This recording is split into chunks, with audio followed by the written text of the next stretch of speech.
बटेंगे तो कटेंगे किसको बोल रहे हैं? हम चैलेंज कर रहे हैं, बोलो तुम किसको बोल रहे हैं? एक है तो सेफ है, व्हाट्स योर टेक? अनेक है तो अखंड है। ये आरएसएस की सोच है पुरानी, गोलवालकर से लेकर। अब बोलो बुलडोजर की बात करो, हिम्मत है तो योगी। कल के जजमेंट के बाद तो उनको तो शर्म से डूबना चाहिए। अब मैं बोल रहा हूँ 12:36 हुए हैं। ओ उसने कह दिया 12:36, ये क्या बात है?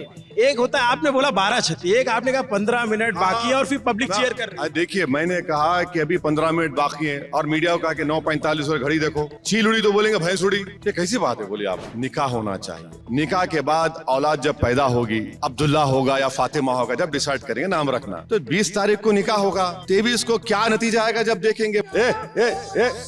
मीडिया का लास्ट सवाल नहीं, मेरा लास्ट सवाल है अभी। मेरा लास्ट सवाल।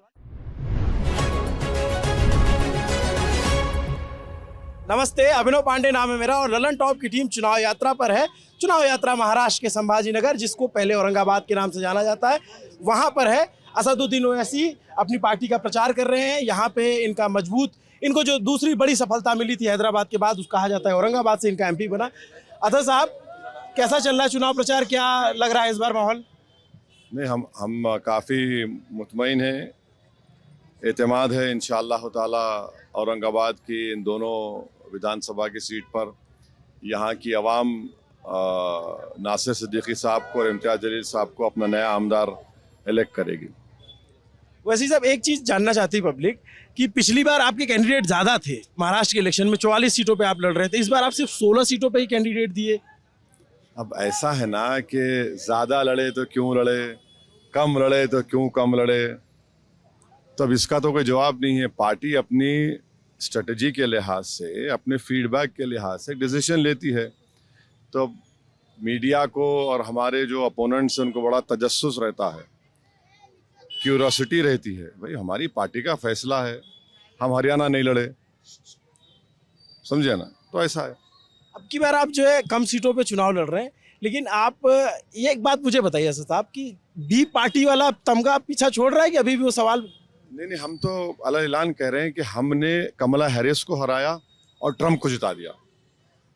हम ही किए, कोई नहीं कर सकता। हम यहाँ बैठकर औरंगाबाद से ट्रम्प को जिता दिए, कमला हैरिस जीत गई। अब ये क्या है? हमें एक राजनीतिक पार्टी है, हमारा काम इलेक्शन लड़ना है। जीत हार होते रहेंगी, हम जीते भी हैं और जीतेंगे यहाँ पे अभी इंशाल्लाह महाराष्ट्र में, औरंगाबाद में। तो ये तो फ्रस्ट्रेटेड लोगों की तरफ से झूठा इल्ज़ाम लगता है। आपके एक मित्र हैं जिनसे आपकी मित्रता कम है, अखिलेश यादव जी, उन्होंने भी अपना कैंडिडेट यहाँ पे दिया। आमतौर पे उनकी गठबंधन है और यहाँ पे फ्रेंडली फाइट लड़ रहे हैं, तो ये क्या यूपी का यहाँ पे निकल रहा है क्या? एक बात बताइए, महायुति का कैंडिडेट अलग है, अगाड़ी के कैंडिडेट अलग है, और ये समाजवादी अगाड़ी में है। ये समझ में नहीं आ रहा कि कांग्रेस भी हमारे खिलाफ लड़ रही है, ये अखिलेश भी यहाँ पर लड़ रहे हैं।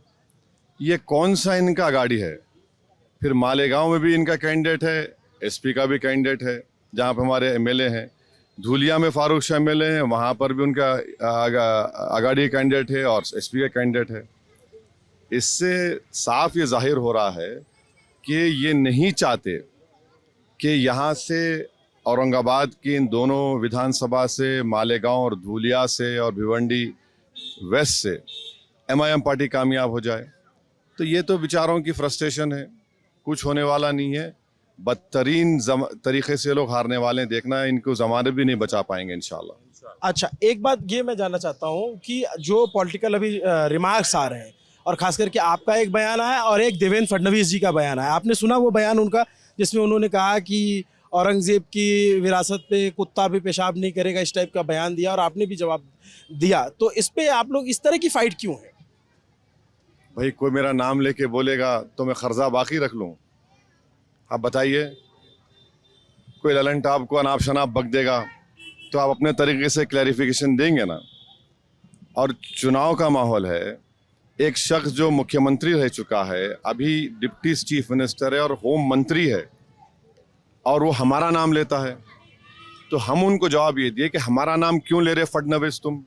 तुम्हारे दिमाग में वो फितूर जो है कि मैं बड़ा हूँ और सब तुम्हारे पैरों के पास है, वो तो नहीं है। बाबा साहब के अम्बेडकर सबको बराबर कर दिया। अगर फडणवीस में दम है तो जरांगे पटेल का नाम लीजिए ना आप। समझे आप, वो नहीं ले रहे हैं। तो हिंदू मुस्लिम करने